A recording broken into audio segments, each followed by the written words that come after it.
You're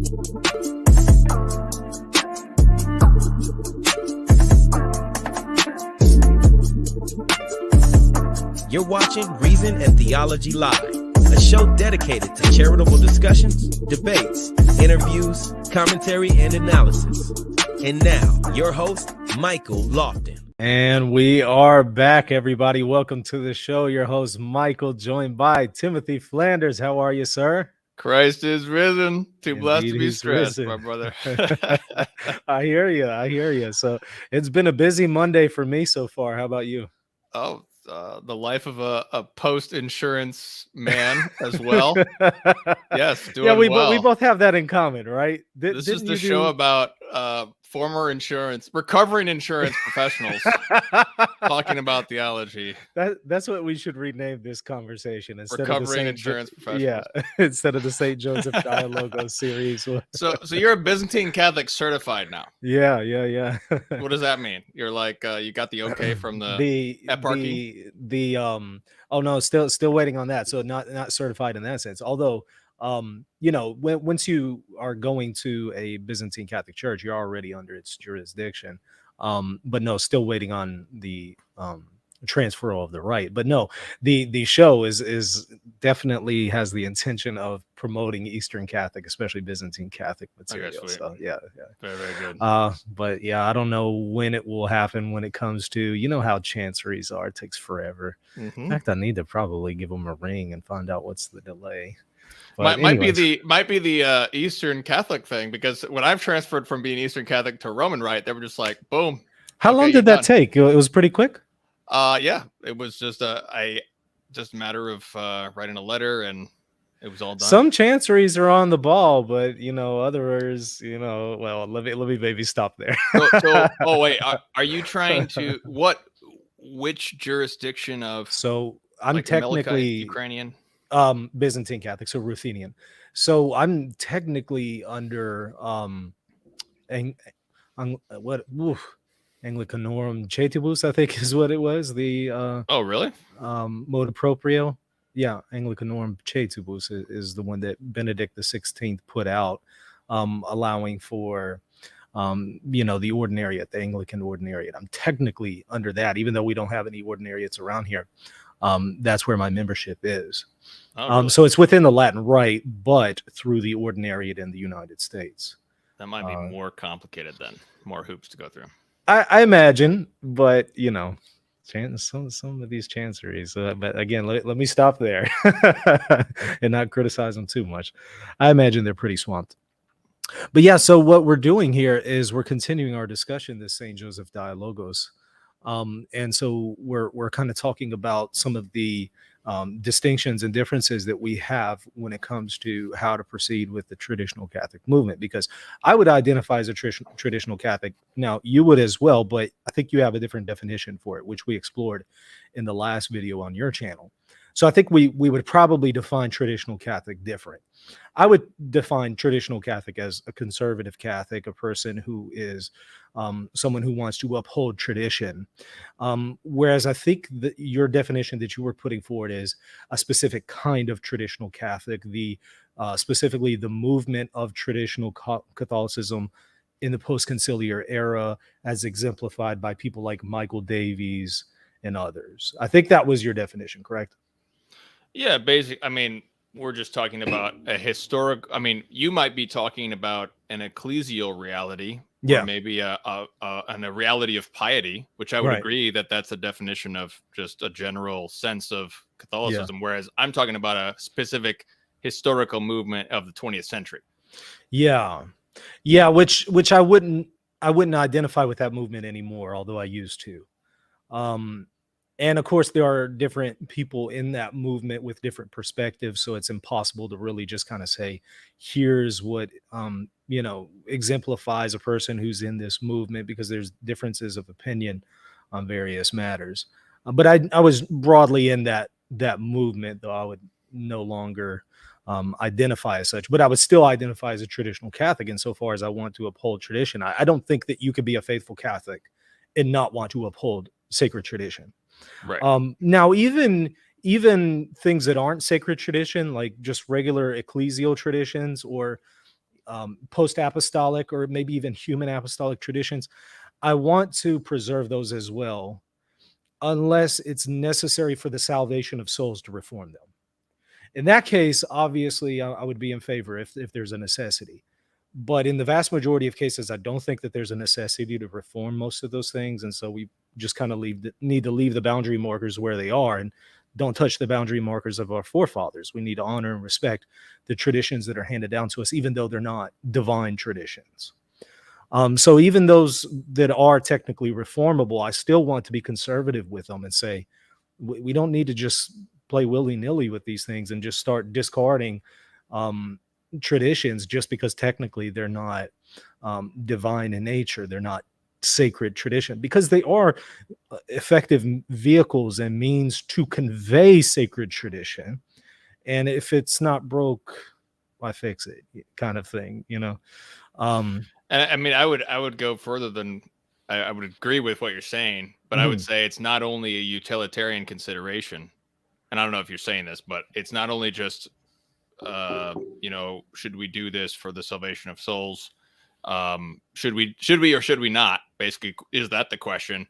I think that the attitude of the fathers, and I'm sure you'd agree with this, the attitude of the fathers is to preserve everything, and everything novel is suspect. But doesn't mean everything novel cannot be brought in or changed in various ways. And there's all sorts of changes throughout history. But there's an attitude of preserving the tradition. A disposition, and I'm with that disposition, but even the fathers themselves did not maintain that strictly. There's all kinds of innovations in the Byzantine tradition, in the traditional Latin Mass tradition, in the Roman Rite. There's all kinds of innovations there. Nobody escapes innovation. So strictly speaking, I don't know anyone who maintains that standard. No, I'm not. But that disposition, that disposition, I'm there. The only time I think that we really need to adjust them is really for the necessity of, if it's necessary for the salvation of souls. Short of that, I just don't know prudentially if it should be done. But obviously, it's ultimately up to the magisterium to determine those things, when it's prudent and when it's not.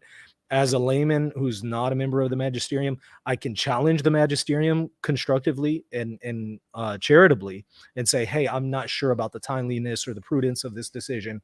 I could do those things, but ultimately I know it's up to the magisterium to make those decisions. What do you think about that? Yes, but I would say that the first and foremost is the ordinary magisterium, which is the possession of the deposit of faith, which is passed down primarily, first of all, through parents to their children. That's the primary method of passing down. And then we have the acts of bishops who watch over that passing down. Their job is to make sure that it gets passed down. And then if there's any problem, then the bishop can step in. So I would say that the ordinary, we need to emphasize that, because we're in a clerical era where we have, when people say the word church, they only mean the clerics. That's an innovation right there. The church is the community of all the baptized. And so every parent has a duty to pass down the faith to their children. And so that's what we saw like in the Arian crisis, where we had tons of heretical bishops. We have a great lay movement in particular, where there's a lot of lay people who are holding to the faith because it was passed down to them.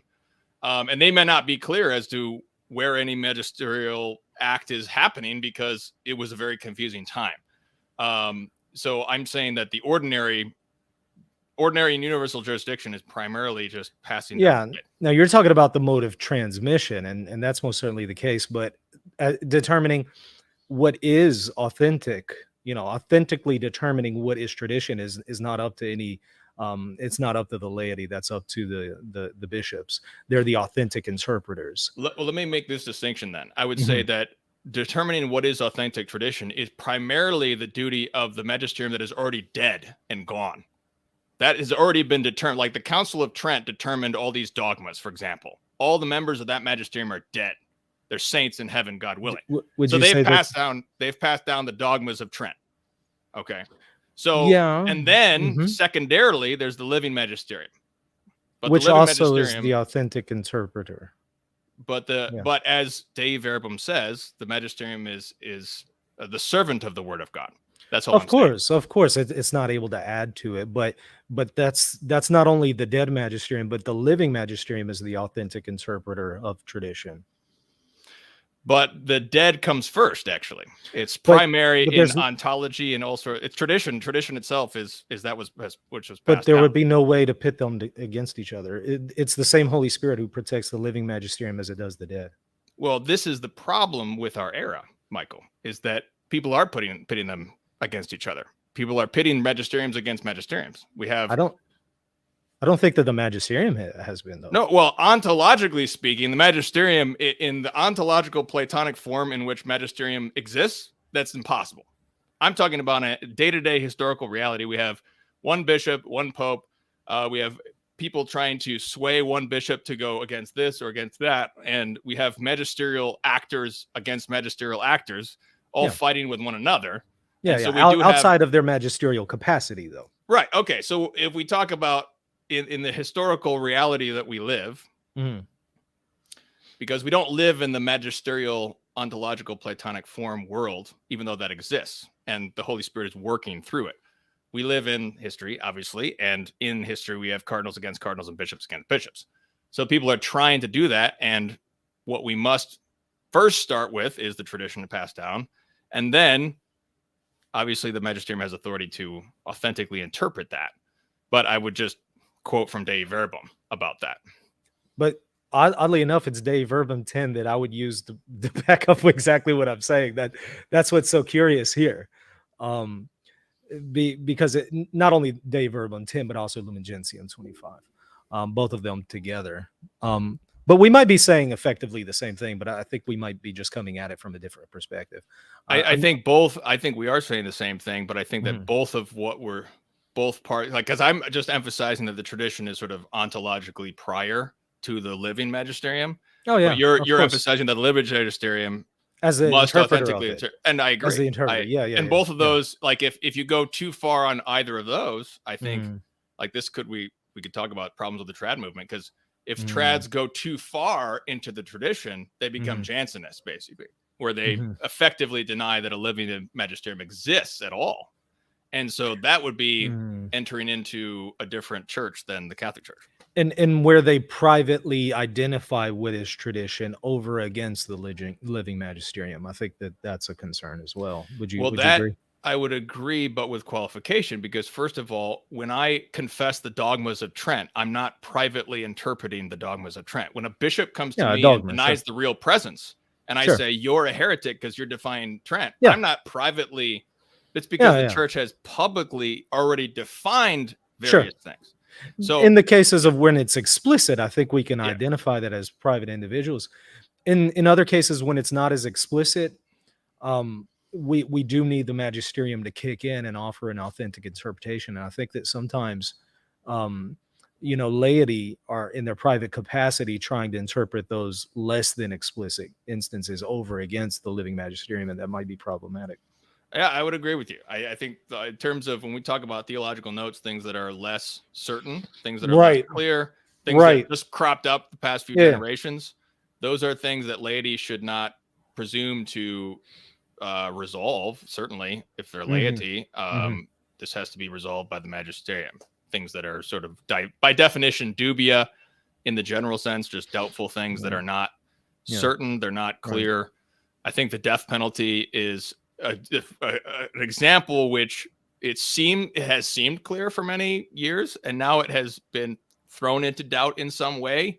So that's a complicated matter, because we could say on one hand there is sort of a sense that the death penalty is settled because it's so clear throughout history, but then at the same time there's a lot of confusion there. So it's kind of a sticky one. In that particular case, though, when I really look at the issue, I don't see it contradicting what has been handed down on the death penalty. As far as the substance of the doctrine, I understand that the prudential application of it has changed. Yeah. But as far as the doctrine, that the death penalty would not be intrinsically evil, I don't think that the reform here has overturned that. I think that, in fact, it explicitly has said that it preserves that. So even in the case of the death penalty, I don't see a reversal here in doctrine, but I do see a reversal in application. So let me ask you a question. I'm going to quote from the new officially promulgated. This is the Catechism Directory of Catechism. Are you familiar with this document? It's actually not public right now, but it's like the direction. There was a previous one of John Paul II, but I found something interesting in that, and that was the claim on page 380 that says this. So I wonder what you would say, because I understand your perspective on that, and I would agree that, you know, if and only if it's interpreted as this prudential thing, well, then that certainly is not a true reversal. So here's what here's what this says. Quote, the death penalty is, quote, an inhumane measure that, regardless of how it is carried out, abuses human dignity and is per se contrary to the gospel, end quote. So when I read that, I think, well, if something is per se contrary to the gospel, they're claiming that it's intrinsically evil. See, that's what I would challenge. I would say it's per se contrary to human dignity in the circumstances where alternatives are available. See, that's the difference. And that factors, that's the reason why you have this different application. Not because it's intrinsically evil, not because that's the case in every age, but because in today's society where there are other alternatives, it would be contrary to human dignity. Now, what you could do is say, I don't know if I agree with the application here, because I challenge whether or not it's the case, whether we're in a society where other alternatives are really viable and already are actually an option. See, I think we could dispute it on those grounds, but I don't think that we have to resort to saying it's intrinsically evil. I understand that to be in today's context where there are other alternatives available to the penal system. And I get that directly from the magisterium itself, because the accompanying letter that was used to promulgate this makes that explicit, that the doctrine here is still preserved, it's still intact, the magisterium hasn't changed.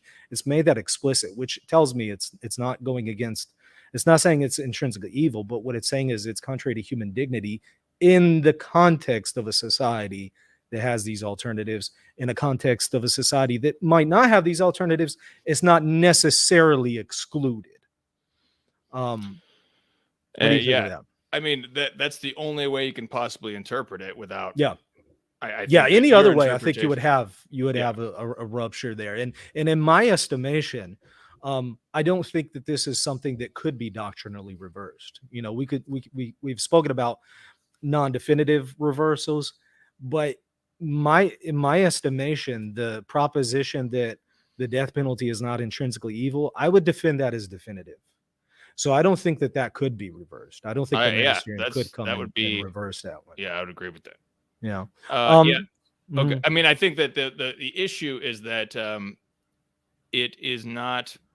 I think that the only way that it can be understood is that it's a prudential decision. Yeah. But the CDF has also said explicitly that under Ratzinger, the CDF said in early 2000, because this was with the debate about John Kerry receiving Holy Communion when he was running for president. CDF said that you can disagree with the magisterium, but with John Paul II about the death penalty and still receive Holy Communion. So if you are administrating the death penalty because in your view, it's actually, you are upholding the common good. If you do so piously and with reverence to the magisterium, as a prudential matter, the CDF says that is okay. Now, I will say that there is a doctrinal development here, but it's not to the intrinsic nature of the death penalty per se. That's not where the development is doctrinally. The development, according to the magisterium, is in the awareness of human dignity. So I would say, yeah, there is a doctrinal development, but it's in the awareness of human dignity, not in changing the goodness intrinsically of the death penalty to now making it evil in all circumstances. I don't think that's what the magisterium is doing. Can you elaborate on what you mean by that awareness of the human? Just awareness that humans are ends in and of themselves and not means. I mean, that there's a innate dignity there. There has been, it seems, a development to that awareness. That is something that I think that we've become more conscious of, especially after World War II. And I think that's also reflective in Dignitatis Humanae. But I don't think that that is a reversal to the death penalty and now says that it's intrinsically evil because it's contrary to human dignity. No, what it's saying is because of human dignity in a society that has other viable alternatives, it would now be against their human dignity to use that death penalty. That doesn't mean that it would be evil to use it in a different context, in a different society where there are other no alternatives to protect citizens. In those cases, you could use the death penalty. Therefore, it's not intrinsically evil. Yeah, I see what you're saying, but I think that I would, maybe you'd agree. The difficulty is, so I'm sure you read the appeal. I think it was called the Appeal of the Cardinals, which was published in First Things when the death penalty. It's been a while. First arose. Yeah, I vaguely recall that. Well, it was the interesting thing, according, especially with our Dialogos, is that it was signed by big names in the so-called conservative world and big names in the so-called trad world. They were all signed it together. And they basically said that this gives the appearance, at least, it gives the appearance that there has been a reversal of fundamental divine law, which in Genesis references human dignity when it affirms the death penalty. And so that's where the confusion arises. I think they could do a better job at explaining this to not give that appearance. Although I will say, the bare minimum sufficiently is explicated in this document. So I would say the information is there, but I understand why it would be somewhat inaccessible unless you're really carefully examining. I understand why somebody could get a wrong impression. I totally get that. And so the way in which this was it done prudentially, in a prudential way? No. Could the magisterium be more clear in asserting it is not intrinsically evil by explicitly saying that? Yes, I think so. And I think that would help cut down on the confusion. And this is something that theologians can do, is they can say to the magisterium, I'm not so sure about the timeliness. I'm not so sure about the way in which this was promulgated. There's most certainly, an ability there to challenge the magisterium along those lines. And so as long as we're doing it and we're keeping it in that realm, I don't have a problem. My problem is when people go to the idea that this is now heresy, the church has changed a dogmatic teaching and things like that. That's when I think, okay, no, you've gone way too far, and it's not even necessary to adopt that position from what the magisterium has said. Yeah, I mean, the church, by her very nature, cannot change teaching. It can't actually happen. The only thing that can possibly happen is that there's smoke and mirrors happening. And this is I think that what we've seen, in my opinion, this is what we've seen in this particular era of the church, is that I don't think that we've seen an official, explicit magisterial reversal that is basically modernism at all, ever. I've never seen any true evidence of that. Agreed. What we've seen is basically maybe some papal advisors or some episcopal advisors, they were bad actors, or I don't know, particular bishops, perhaps popes, I don't know, whatever. But the point is, we know that there's evil heretical actors working behind the scenes, trying to make everything as ambiguous as possible. Right. And then they get something ambiguous that isn't a real reversal, but it's ambiguous enough that, that's why you had in 1965, you had Jesuit, somebody came to your parish and said, well, the church has said XYZ because my Jesuit faction got enough into this document. So then, so that's kind of, so I don't see this is why, coming from Eastern Orthodoxy, I don't see that there's been a success by the heretics. The heretics have not successly, because all they got to do to overturn the See of Peter is to dogmatize heresy explicitly. But you know what? And I would say this, though. The devil doesn't have to really overturn dogma or insert error into the magisterium to do a lot of damage. All he has to do is give the appearance of something being changed. Give the appearance that it's now okay to engage in same-sex acts. Even though the magisterium has not tolerated it and allowed it, as long as it gives the appearance that the magisterium has done this, I think he's accomplished what he wanted to accomplish to begin with. So I think that members of the magisterium can do a whole lot of damage without actually touching the magisterium. They could just simply give the appearance. And I think that some of that is going on, unfortunately. And I think that's a legitimate criticism that we can offer of members of the magisterium today, including the Pope. Whether he realizes that he does it knowingly or not, it's there. He gives that impression that certain things have been changed. Whether he intends to or not, that's the impression that they get. I mean, they got that impression with "Who am I to judge?" Regardless of what he meant by that, and regardless of the fact that it doesn't reverse anything that the church has taught, it didn't have to in order to harm people. Yeah, that's a good point. I got a shout out to Father John Brown, SJ, in the chat, because he's a real Jesuit. So there are real Jesuits out there. There's a lot of fake Jesuits who are not real Jesuits, who are dishonoring St. Ignatius of Loyola. But there's some good ones. Yeah, shout out to all the real Jesuits. We need you. We need more of you. Father Pacwa too. He was on the show. Yes, he's a good one. The late Father John Harden. Yes. Yeah, I love Harden. I have a few points that I wanted to touch on, if that's okay with you. Go for it, man. The things I wanted to get your impression on. Those who are in the traditional movement that start to put into question whether or not Pope Francis is the Pope. Do you think that there is danger and harm in that? I think potentially. I had a discussion with my friend Edmund Mazza, who is so it's called the so-called BIP, which is the people who believe that Benedict is Pope.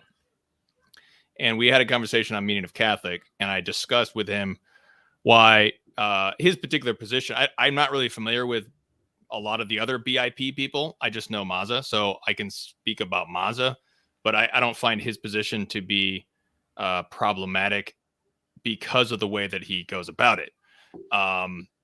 And so if and only if we're talking about just a confusion situation like the Great Western Schism, where there were literally saints who were believing in the wrong Pope in good faith, total good faith, and it was confusing. There was literally three popes, or not literally, but de facto there were three popes. And to this day, there's certain debates among scholars as to when this Pope ended and that Pope began and whatnot. So if we're talking about a situation like that, and a Pope, somebody is seriously doubting based in entirely good faith, based on solid evidence, and he piously submits his judgment to the judgment of the church and doesn't leave communion with Pope Francis to create his own altar. He says, I have doubts about this election. I submit this all to the magisterium. Let the magisterium resolve it. I think that that's an okay place to be. But I think that the problem, like we talked about before, is when you get so into your own enthusiastic system, as Jeremiah Bannister discusses, you have this monocle. I can't explain it, but he talks about the monocle man, which is where you're just scrutinizing everything and you're the final judge.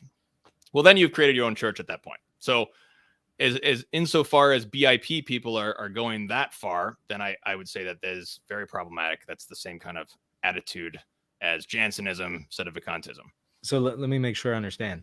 So somebody who does believe that Benedict is Pope and does not believe Pope Francis is Pope, given that carries certain implications, especially that meets the very definition of schism if Pope Francis is the Pope, according to canon law, wouldn't that be problematic?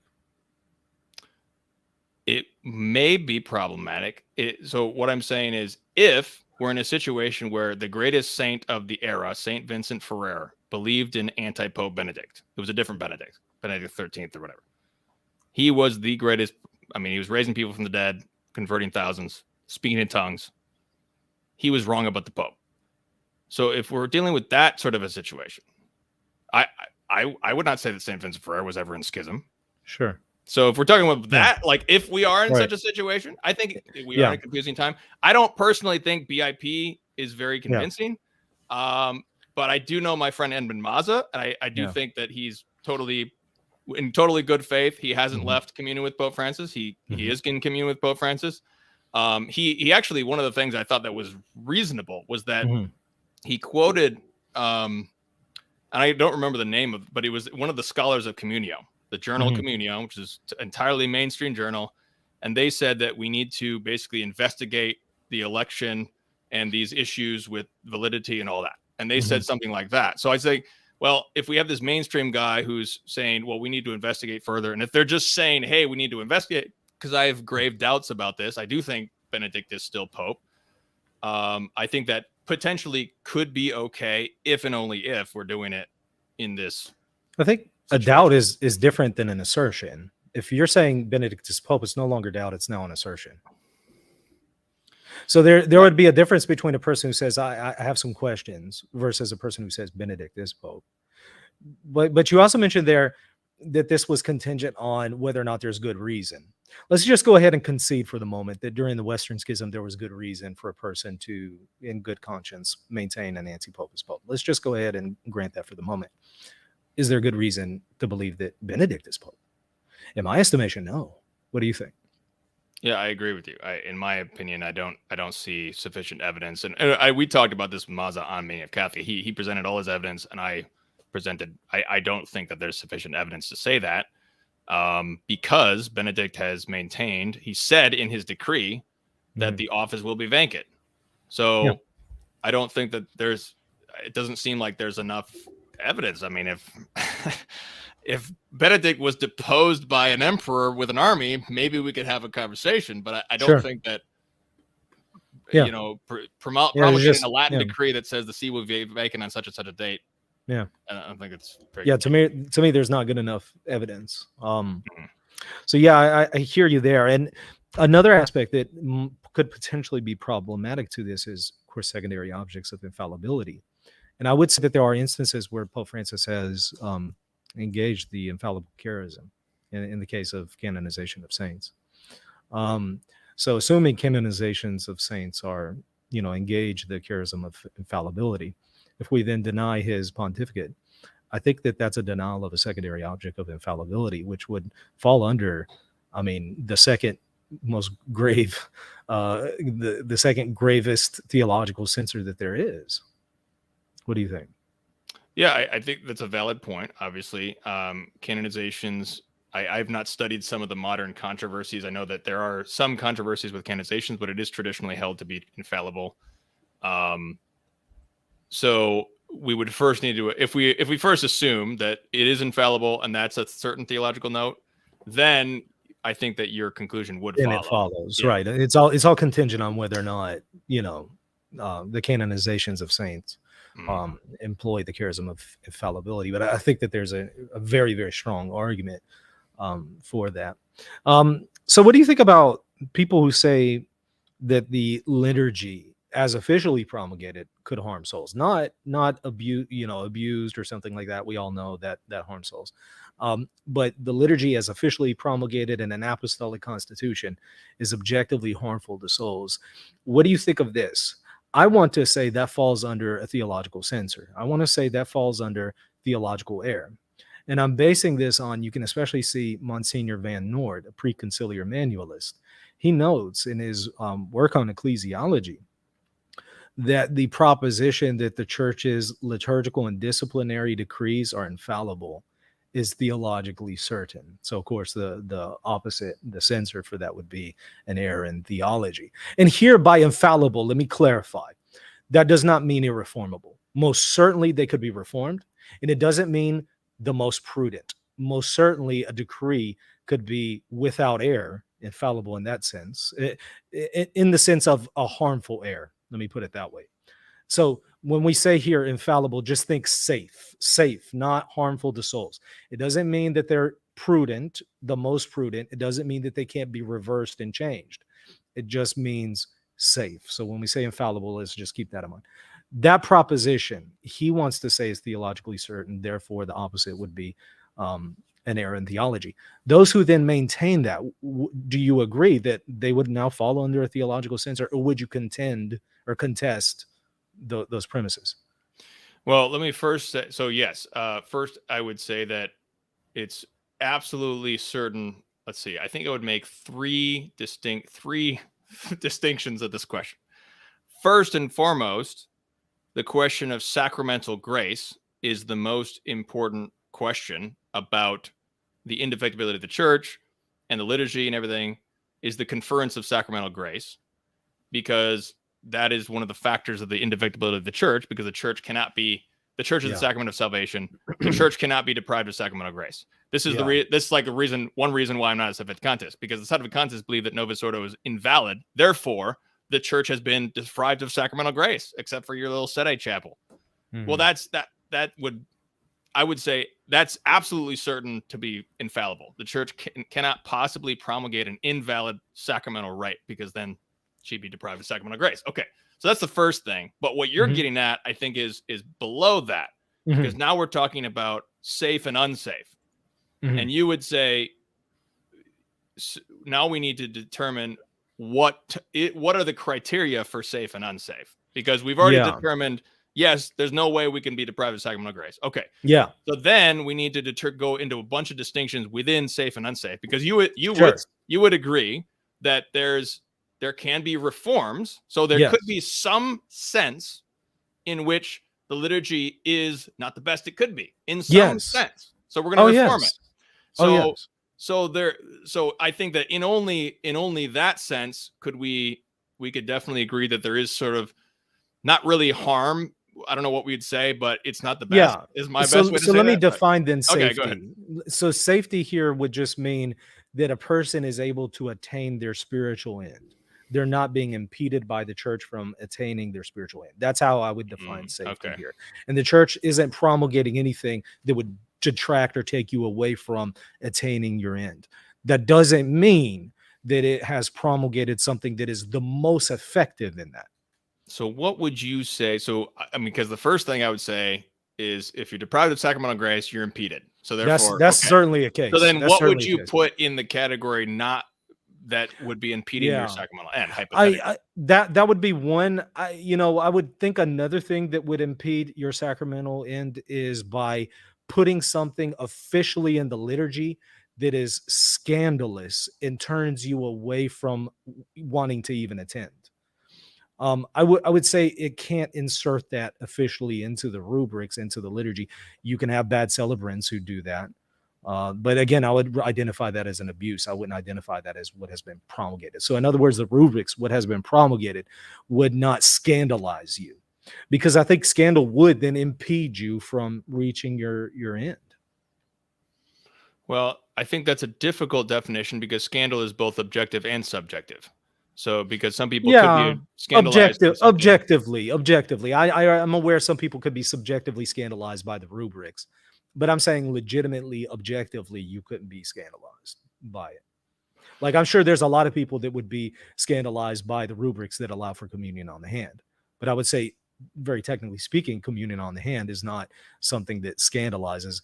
What is scandalous is the environment in which it's done today due to abuse. That's what's scandalous.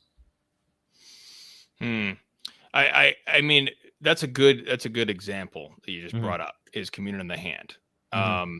Because which neither one of us are in favor of in the Roman Rite. Yeah. Just so you know, obviously I'm not in favor of communion in the hand, but the difficulty here we have, the distinction I want to make here with communion in the hand is the communion in the hand practiced by the early church, as far as we know, and still practiced in some Assyrian churches in the East, even to the modern era, versus the communion in the hand practiced by the heretical Protestants. Yeah, as it's abused. I would make a huge distinction between those two, but it does have to do with, two things: rubrics and customs. So there's a rubric that the priest is given, but then there's also a custom which might be just orally passed down by the faithful. Like, we don't have rubrics in the Eastern Rite about how you take the artos or how you do this particular thing, and some people bow this or do that, different things. And so the way that communion in the hand was rubrically allowed and officially promulgated was done in such a way that did not prevent a Protestant version of that to arise, and currently obtains in many, many churches. Is there's a Protestant version of that, which is basically you take communion in the hand and that's that. You take it out of your hand. You don't, the key difference between these two is veneration of the particles of the Lord.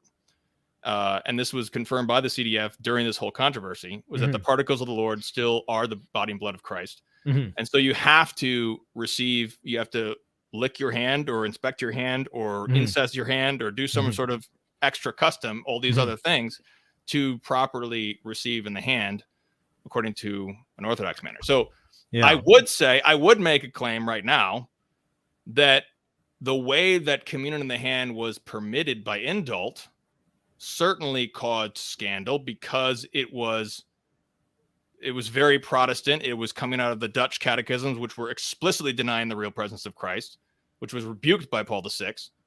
So I would say that the actual promulgation of that in an official capacity was a scandalous act. So let me maybe challenge that. I would say the rubrics do not necessarily do that. But I could see how those rubrics don't address as explicitly as it should an environment where there are a lot of abuses. So in other words, I want to say it could be a lot better, but I want to say the rubrics don't necessarily require you to do anything that's sacrilegious. If it were to say, however, in the rubrics, do not lick your hands, throw away the particles and stomp on them. Yeah, totally. I get it, but it's not doing that.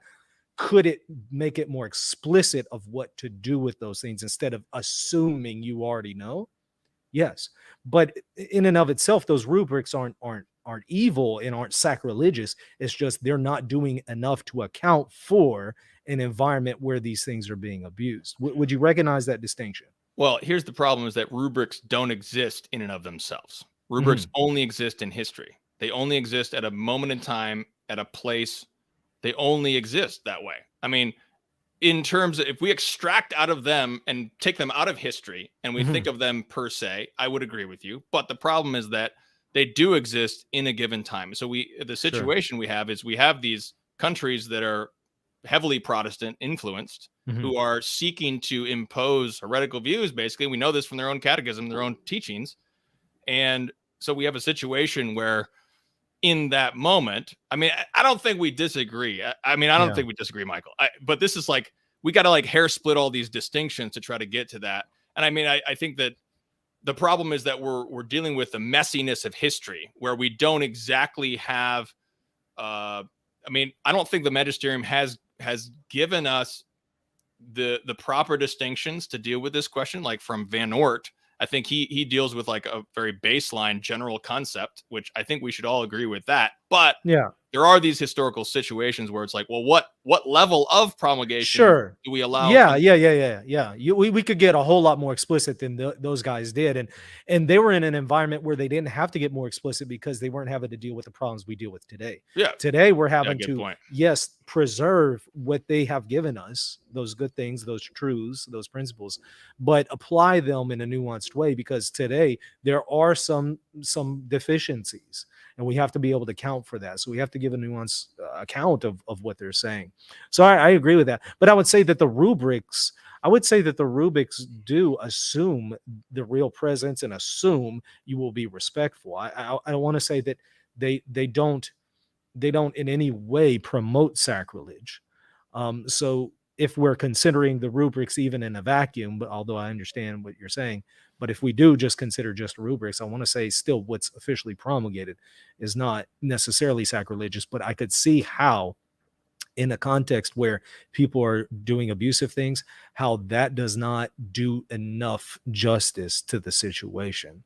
I could totally see it. And in my estimation, I think the prudential decision would be to revoke communion on the hand and the Roman Rite altogether. Yes. Not because it's intrinsically evil, it's not, but because the environment in which we're doing it in, there are not enough people believing in the real presence. There are not enough people treating it as truly Christ. Therefore, it's not a good idea. Now, if all of the laity truly believed in the real presence and were very, very attuned to not engaging in sacrilege, I could see us doing communion in the hand.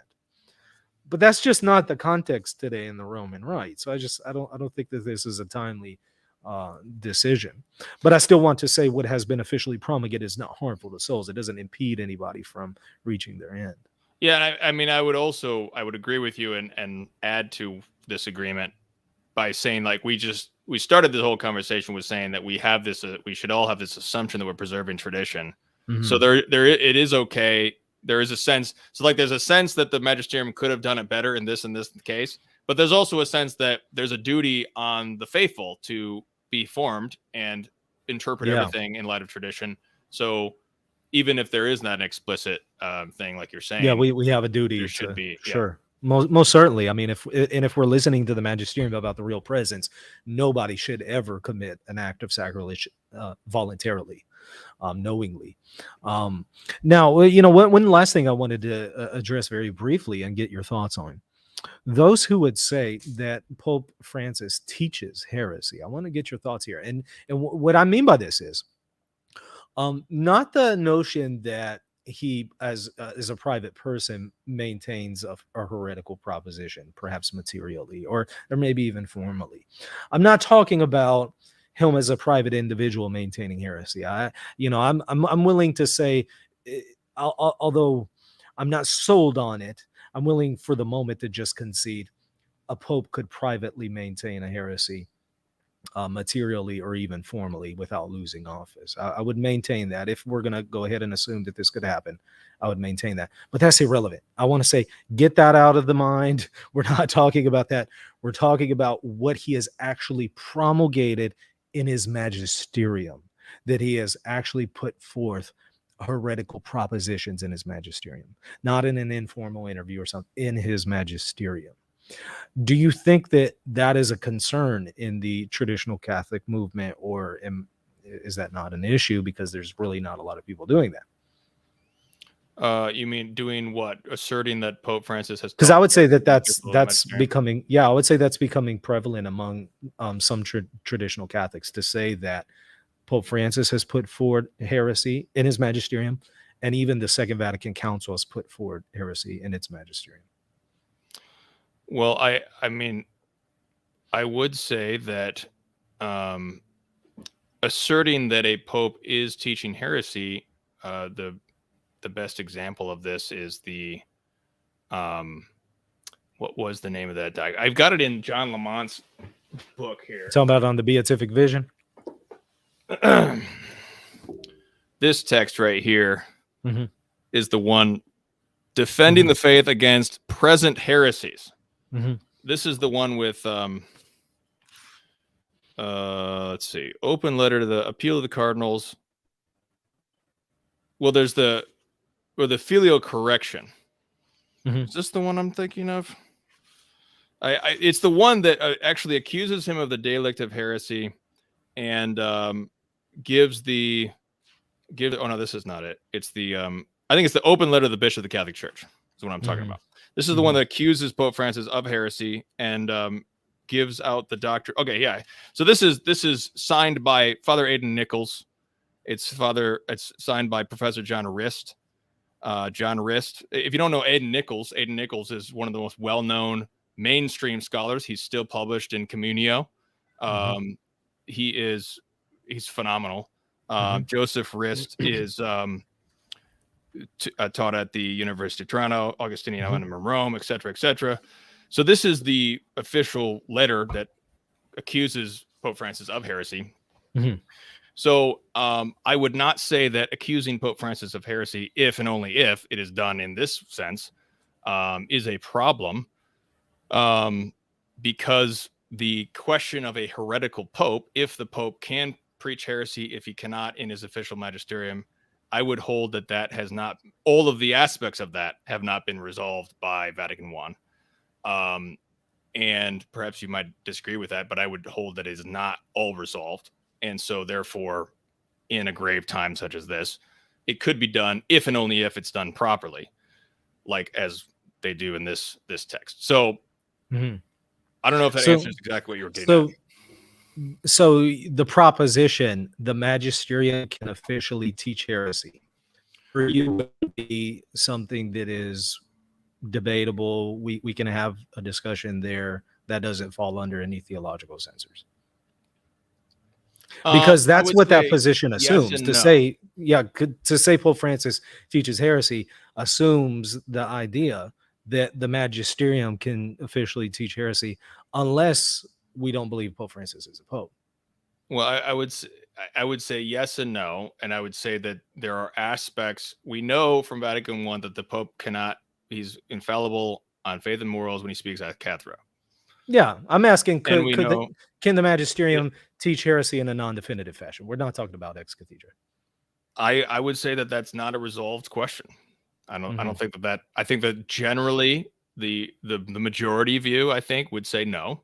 I do think that there is a minority view which would say maybe if and only if with qualification, because this is where I think we would then distinguish further, as I've mentioned a few times, between the ontological nature of the magisterium, as the magisterium teaches through the Holy Spirit and gives the faithful what is necessary for salvation, and the historical reality of the situation. As I said before, I don't think that there's been a dogmatization of heresy. I don't think that's been the case. Could there be some attempt to dogmatize heresy? I think that there has been sort of quasi attempts with ambiguities and whatnot, which give many, as I said, many mainstream eminent men, churchmen, the appearance that they're doing it. So I would strongly argue that it's not crazy and schismatic or impious or Jansenist or anything like that for someone like Aidan Nichols to sign a document like this. I think this is what a pious church, this is the best we're trying to do here. And obviously it's controversial because people disagree about if the Pope can be heretical or not. But I think that the problem is not with these good churchmen who are trying their best. I think the problem is with a situation where we have rampant heresy, lack of discipline, lack of anathema against all these heretics in the heretical class. So I think that we should work together with these people, even if we disagree on some of that stuff. That's my opinion. I agree that there's the problem, but I don't think two wrongs makes a right, and the theologian who has been held in high esteem could somehow not fall under a heretical censor, because Dolinger was held very, highly prior to Vatican I, and yet I don't know anybody who would defend him after that. So just because Aidan Nichols is held in high esteem, it doesn't really mean anything to me. He could fall under a heretical theological censor just as anyone else could. So the proposition that the Holy Spirit protects the teachings, the ordinary magisterium of the Pope, has been put forward by the magisterium itself on multiple occasions, not just kind of like one thing, but on multiple occasions, and I would say consistently. So that I would say when the magisterium teaches that its non-definitive teachings are protected by the Holy Spirit, when it says that, I don't think that is one of those reformal teachings. I think that is one of those consistently taught teachings. So to now say the Holy Spirit can allow heresy in the teaching office would, I think, then be a denial that the Holy Spirit protects even the non-definitive teaching. What do you think? It might, or it might not. This is a theological debate among theologians, and they can debate it out, and you can debate it with other theologians, and you can disagree with Aidan Nichols or whatever. That's fine. But I think that the important thing is that to realize that both of us are Orthodox Catholics. We're not denying any dogmas. We're trying to resolve a situation that we have. So we're on the same side here. And it's not about two wrongs make a right. It's about theological notes.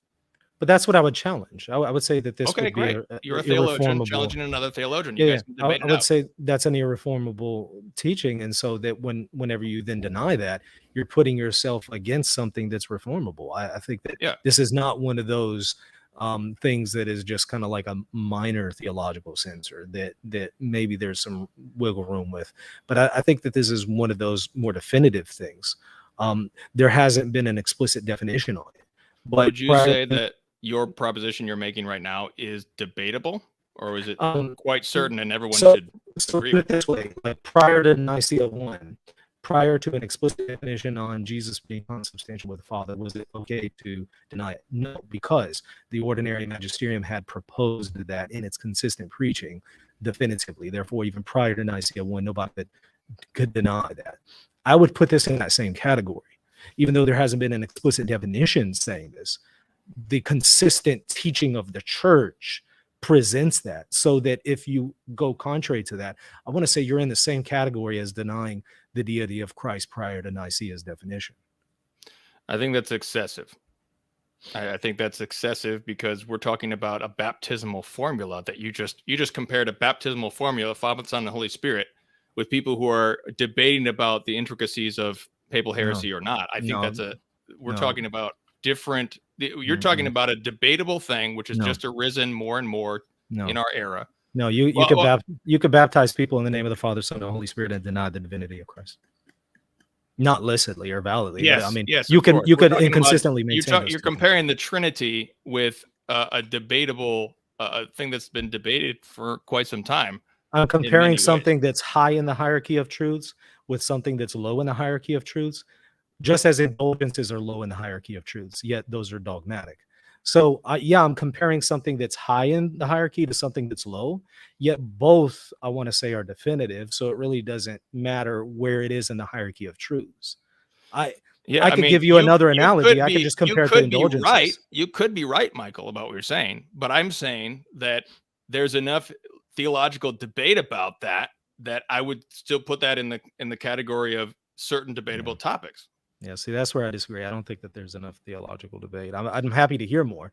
And I actually would love to hold the opposite position. I don't like having to maintain the position that non-definitive teachings are protected by the Holy Spirit in some sense. I don't like maintaining that proposition because it's a lot harder to maintain that in today's context than to just say, oh, no, there could be teaching non-definitively. It'd be so much easier for me to just maintain that. So I'm open to being persuaded, but it would be like, I'm open to being persuaded that prior to the definition on indulgences, that indulgences are harmful to souls and are heretical. It's just, I don't think it's going to happen. I mean, this would be a good debate between Robert Fastigi and John Lamont or Aidan Nichols or whoever else. I mean, there's a back and forth in this book between Robert Fastigi, and he goes back and forth with Joseph Shaw.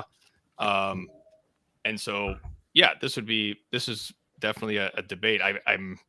I do think that I would just, to me, looking at the magisterium, in my view, what I can tell is that there are certain dubia coming out of Vatican I, which have not quite been resolved. And I think there's differing opinions, which I think, in my opinion, are within the framework are allowable to have different opinions. Yeah, I mean, but you mentioned here Vatican I. I mean, obviously, we have to interpret the definition of Pastor Eternus in light of the Relatio. And what the Relatio does put forward is the idea that the papacy could not become a see of pestilence. And I think that if it's putting forward heresy in a non-definitive capacity, it's no longer the see of unity, and it is no longer a safe see. It is now a see of pestilence. Yeah, I think it would meet that criteria. Yeah, the phrase "see of pestilence" is not a theological precise term, but he also says in the same Relatio that he's only infallible ex cathedra. So he's using the term, and that's true, and I maintain that, and yet I can still say what I'm saying here. Right, but I'm saying that "see of pestilence" is not precise enough to resolve all dubia. It's precise enough to say that he would not he would not break the unity of the church, and I think heresy would. And in addition to the fact that we can of course go elsewhere for more strong things to assert this proposition from the magisterium itself, not just something from the Relatio. But I just mentioned it just because you mentioned Vatican I, and I want to say, okay, but we have to interpret Pastor Eternus in light of that. And yes, of course, ex cathedra teachings, those are the only ones that are infallible. That doesn't mean that there isn't a protection in non-infallible teachings, non-definitive teachings. And this is actually something you see put forward in the magisterium of John Paul II. He wants to say, in the same teaching, he says that only ex cathedra teachings of the Pope are infallible, but then he speaks of an infallibility of non-definitive teachings. In the same context, he says those two different things. And the only way to understand it is what he's talking about is an infallibility of the teachings for ex cathedra and an infallible safety to non-definitive teachings. But I think that heresy and a non-definitive teaching, there's no safety there. There's no Holy Spirit there. You have damage, you have harm. And I think that that's outside the bounds, but I understand that you would take a different perspective. Yeah, I mean, I think you have a valid position. I think that's entirely valid. It's consistent. Well, I'd love to adopt a different position, but I just don't know how to account for the data. I mean, that's the thing. I want to believe what I'm hearing there, but I just don't know how to account for what I'm seeing from the magisterium itself. That's my biggest concern, is how do I then account for the data? And, upon what basis do I now maintain certain magisterial propositions here, but not there, So being consistent. This is a whole, we're actually just starting to cover this more and more at 1 Peter 5 is because I would certainly say as a trad, I would say that the problems with our current crisis did not begin with Vatican II, but there was actually remaining issues after Vatican I. But in general, we're just in this revolutionary period in modernity, which is really the main issue. Going back to 1773. So we're going to get further into this. So this would be a great thing to cover in the future. Yeah, absolutely. I haven't looked at the chat. I don't know if you have time or if you're. Oh yeah. If you want to.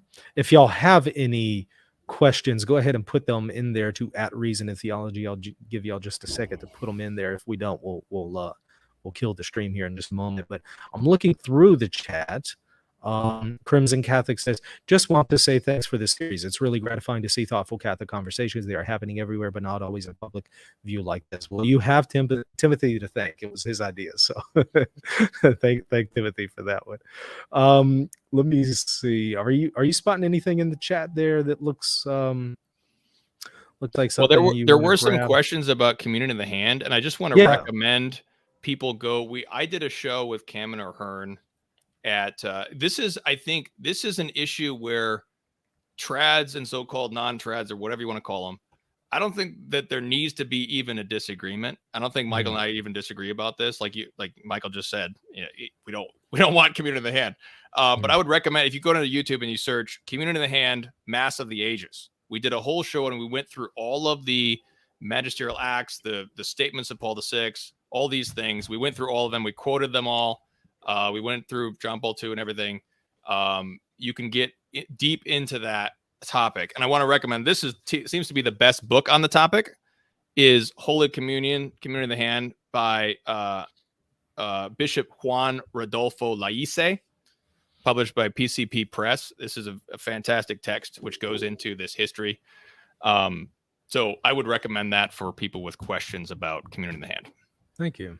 This is okay. So what level of error do you think is possible for the ordinary non-definitive magisterium to promulgate? And I hate the term ordinary here in this context. That's my pet peeve.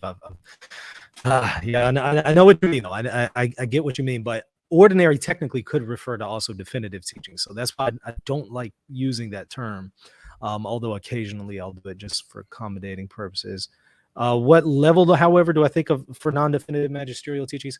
What Dona Veritatis would put forward, that something could be untimely, this thing could be imprudent, this thing might not fully account for the entire situation as much as it should, kind of like what Timothy was saying with communion in hand, not fully accounting for the context. I think that if we can speak of that as error, if you will. So that's most certainly possible. I would even go so far as to say, as far as teachings, that a proposition could be false. Now, I don't know of any cases where in its non-definitive capacity it's put forward a false proposition in the teaching capacity. I don't know of any particular instances. I know of eligible cases that people would put forward, but I don't concede any of them. But I would say that a proposition technically could be false, but yet still safe, still not harmful and damaging to souls, so therefore eligible to be reversed later on. That's the extent of error that I think we could concede to the magisterium in its non-definitive capacity. Timothy, did you want to grab that one and offer your thoughts there too? I mean, I don't disagree, but I think there, like we brought up, there are certain aspects of this where I would view that there is some debate as to how much error can happen or how much not. That's all I'll say, I guess. I'm not seeing anything else. Oh, hold on. Giga Sniper. So am I in sin for not receiving communion in the hand and licking my hand? Hold on, wait. And not licking my hand. Wait, for not receiving communion in the hand. Okay, so we're talking about two different instances, I guess.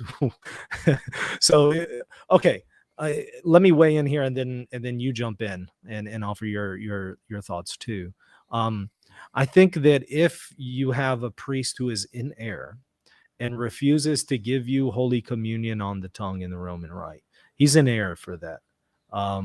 But would I forego receiving the Eucharist because of that? No, I would receive in the hand, but make sure to also consume the particles. Now, you ask for not licking your hand. If you were to, I guess, then receive communion in the hand, if you don't know better, I don't think that there's guilt there.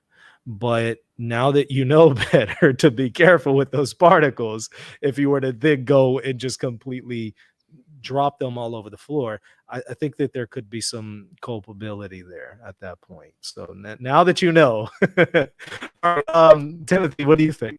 Yeah, I agree with you. That pretty much sums it up. I mean, it's all about the particles. So if you're forced to take communion in the hand for some reason, you can just lick it up from your hand, for example, and then just like make sure that your hand is free of any particles. Yeah, you're not culpable for microscopic particles that are not visible to the naked eye.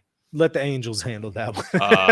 But that's an extreme situation. But I think the emphasis, Michael just said, the emphasis needs to be on the fact that the priest is in error. The priest do not have the right to deny that, and they should never do that. And you need to try to remedy that situation as soon as possible. What is it? Sacramentum Redemptorum, or let's see. Hold on.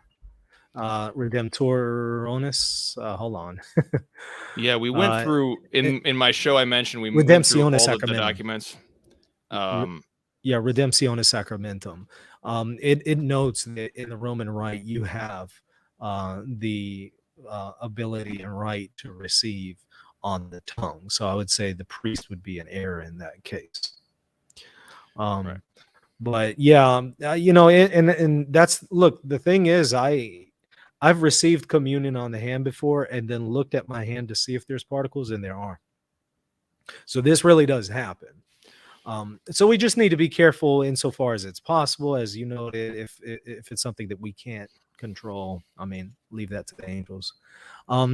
Here's something from Cole. Any insights on the state of laxity in religious life, particularly Franciscans, and the need for a traditional reform?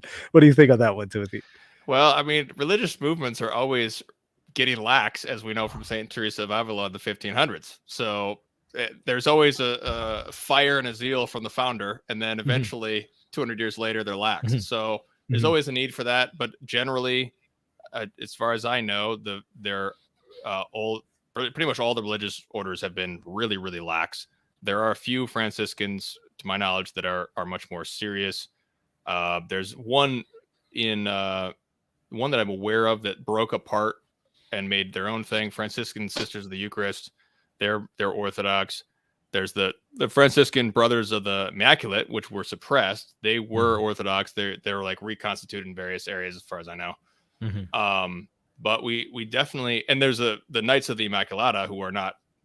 I mean, there's like lay groups that imitate that. That's more of a Franciscan thing as well. So yes, there's certainly always need for reform to restore. We definitely need the true spirit of St. Francis in our day. This is a good question from Afonso. Did John the 22nd exercise his magisterial authority and his error on the beatific vision? He explicitly says he did not.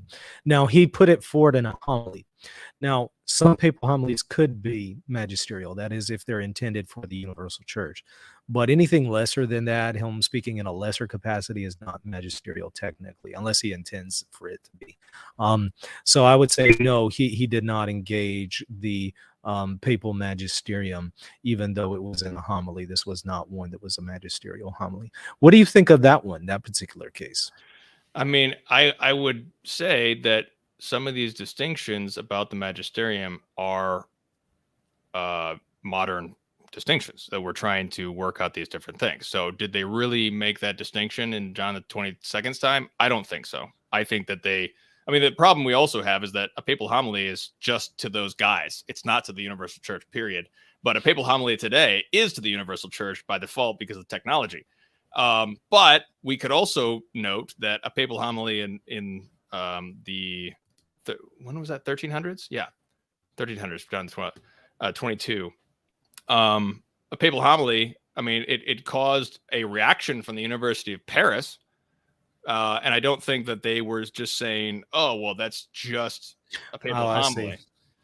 So I think that the distinctions are, yeah. I mean, I don't disagree with you sort of in principle, but again, like the historical messiness is that it may kind of bring the appearance that this is a universal thing. Yeah. So, well, see, he makes the distinction himself. He himself notes it wasn't magisterial, so he's aware of that distinction. But can you do damage to the church even though there's that distinction? Yeah. So did it cause confusion? Yeah, absolutely. Just like a papal flight interview, if the Pope is speaking in a non-magisterial capacity, he can still do a whole lot of damage, a whole lot of confusion. There could be a whole lot of problems that come from that need to be addressed, even though it's not magisterial. But if we ask the question, was this magisterial? Did he teach error in his magisterium? I don't think that he did. And I think that he accounts for that distinction. So it's not something like after the fact that we read into those things. But what I would say here, and I don't think I think it's a good point you just made. You just said the Pope could do damage. Well, yeah. I would liken that to the phrase "sea of pestilence." They're both ambiguous. Yeah. So like the problem is like how much damage can the Pope really do? Right. Question. Can he? Because he can't become a sea of pestilence, but he can do damage. So there's sort of this messy reality between the two. The way I distinguish it is in his official capacity as Pope, he will not be a sea of pestilence. Could the man who holds that see in a non-magisterial capacity, in a non-authoritative capacity, do a lot of damage? Yes, absolutely. Is that going on today? That's my opinion. Yeah, it is. And I that's the thing. Satan doesn't have to get the Pope in his magisterial capacity to lead souls astray. He doesn't have to. Right. I mean, he can just get people to confuse people in a non-authoritative way, and it accomplishes the same goal, really. It might not invalidate the magisterium, it doesn't accomplish that goal, but it corrupts souls just as equally. And I think that is something we have to account for, and that's not something that the manualists were accounting for when they were thinking of the magisterium and its safety. They weren't thinking of a case where you have a pope who's not acting as pope or putting this into a decree, but is being interviewed all over the world, and it's being disseminated all over the world, and it's misleading people, though it's not official, not magisterial, it's still corrupting souls. They didn't account for that because they're in a context where they didn't have a pope like that. And the kind of visibility and media that we have today just didn't exist back then. So we're having to now account for things and make distinctions here.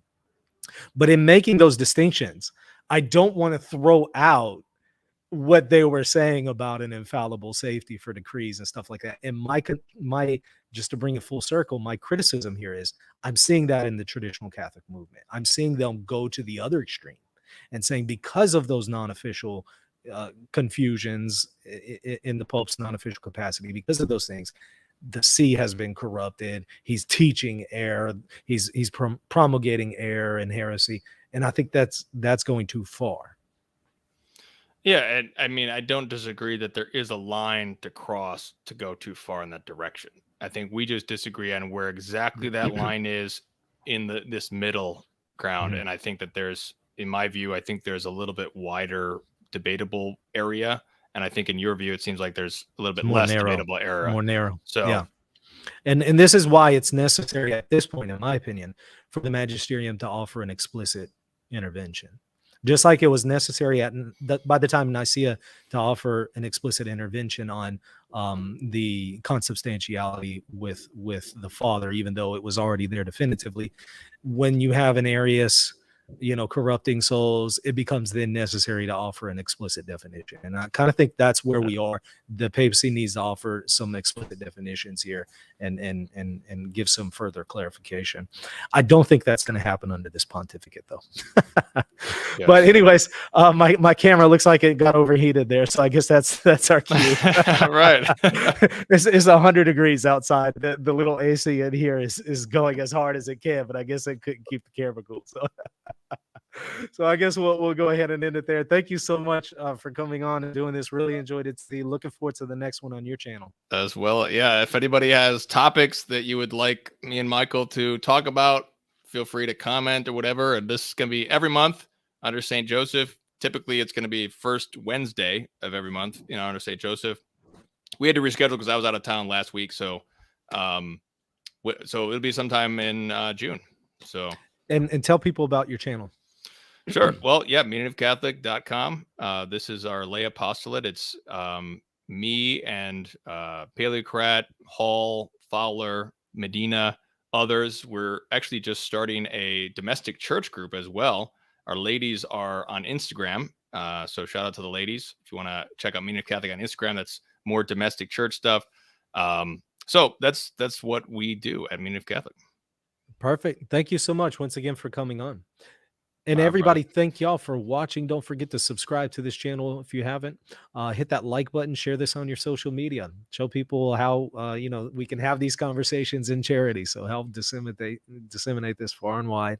And also check me out, patreon.com /reason and theology if you want to get access to extra content.